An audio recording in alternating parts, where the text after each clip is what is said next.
On a beau me demander n'importe quel genre de service, je n'arrive pas à dire non. Mon Dieu, c'est beaucoup de travail. Alors, c'est vrai que c'est difficile de dire non. C'est même très difficile, surtout quand on a un tempérament gentil, qu'on est bienveillant. À l'origine, on est bienveillant, on a envie de faire plaisir. Parce que on est plus heureux quand on donne que de recevoir, déjà. Donner, ça procure un plaisir immense. Et puis, à un moment, on rentre dans cette routine. Et c'est souvent les mêmes personnes qui vont vous demander. Ah oui, donc c'est souvent, okay. Oui. Alors c'est un cercle vicieux parce que les mêmes personnes vont vous demander un service parce qu'ils savent que vous n'allez pas dire non. Ils savent que vous allez faire tout votre possible jusqu'à vous oublier. Et là, c'est là où le bas blesse, c'est là où il faut dire stop et il faut dire non.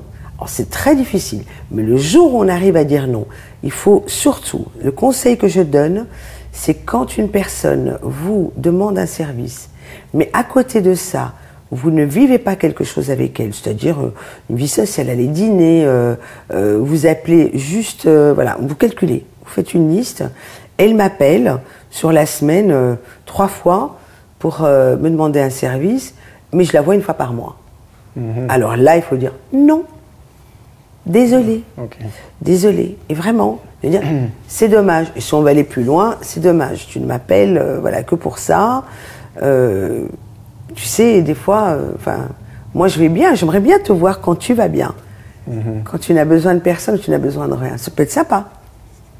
Tourner ça autour de l'humour et de se dire, voilà, ce serait sympa d'aller boire un pot quand tu n'as pas besoin de moi. Oui. Voilà. Il faut voir comment va réagir l'autre personne. C'est pas grave. Dans ce cas-là. Le message est lancé, le message est donné. Tout à fait. Voilà. Après, ça lui appartient. Voilà, c'est un peu comme un miroir. Ok, ça t'appartient, tu fais ce que tu veux de cette information, mais moi, je veux dire stop, c'est tout. Il faut juste se dire, il y a des gens qui vraiment, c'est de vrais amis, ils ont besoin de vous. Évidemment, vous devez être là pour eux.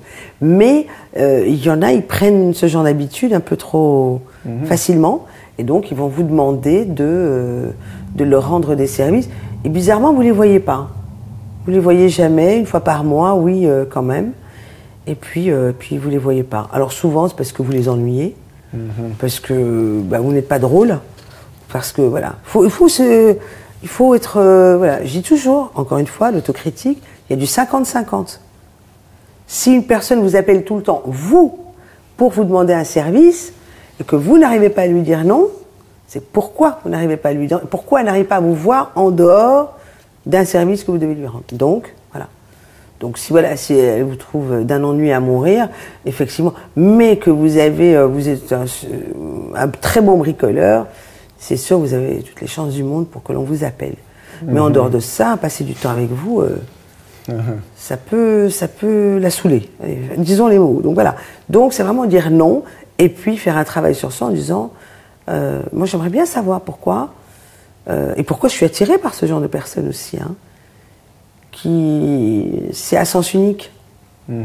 Voilà. Tout ça, ça demande. C'est pour ça que je dis toujours. Et il faut se connaître. On en revient encore avec. Si on ne se connaît pas, on va toujours tomber dans ce genre de choses où on ne sait pas dire non. Oser dire non, c'est difficile effectivement, mais encore plus difficile pour quelqu'un qui n'a pas l'habitude, qui a peur, parce que besoin aussi d'être entouré, besoin. D'avoir une vie sociale. On pense qu'il faut donner pour ça. Il faut rendre service si on n'en a pas d'amis. Ben c'est faux. C'est faux, parce que c'est pas des amis, c'est pas une amitié. Une vraie amitié, c'est quand on n'a pas besoin de l'autre.